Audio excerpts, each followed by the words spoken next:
माता दी, हर हर महादेव। कहाँ लगाइबो मैं आमावा जमुनिया हो, कहाँ रे लगाइबो ना मैया निमिया के गछिया हो, कहाँ लगाइबो ना मैया निमिया के गछिया हो, कहाँ लगाइबो ना बगीचा लगाइबो सेवकाया मावा जमुनिया हो, दुअरवा लगइहा ना तू निमिया के गछिया हो, दुअर लगइहा ना तू निमिया के गछिया हो, दुअर लगइबो ना। कहवा लगइबो मैया झूलुहा झूलनवा हो, कि निमिया गछिया ना मैया काती लगइबो हो, निमिया गछिया ना अमवा जमुनिया तो फरी फूली जाई है हो, कि टूटी जाई है ना सब फल फल हरिया हो, कि टूटी जाई है ना अब निमिया के गछिया हो, कि झुलुहा लगइहा ना।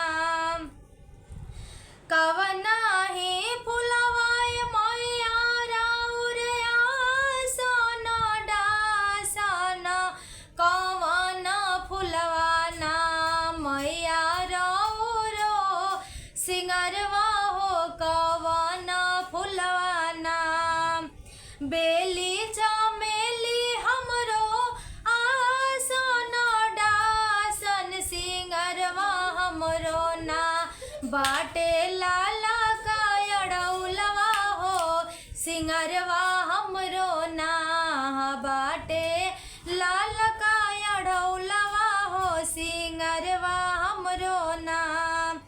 काई में खइबो मैया पूड़ी जे हलुआ, की काई खइबो ना मैया रौरा भोगवा हो, कि काई खइबो ना।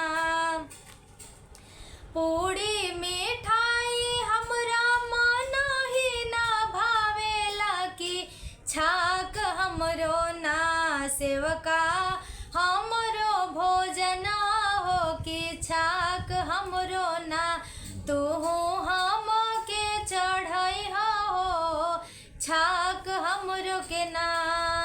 तई रहल माता रानी के प्यारा सा भजन। अगर गीत ला अच्छा लागल हो, भजन अच्छा लागल हो तो हमारे चैनल के जरूर सपोर्ट करब जा, लाइक करब जा, सब्सक्राइब करब जा, शेयर करब जा, बेल आइकन के जरूर प्रेस कर दे जा, ताकि हमारे नया वीडियो के नोटिफिकेशन आप तक जाई। जय माता दी, हर हर महादेव।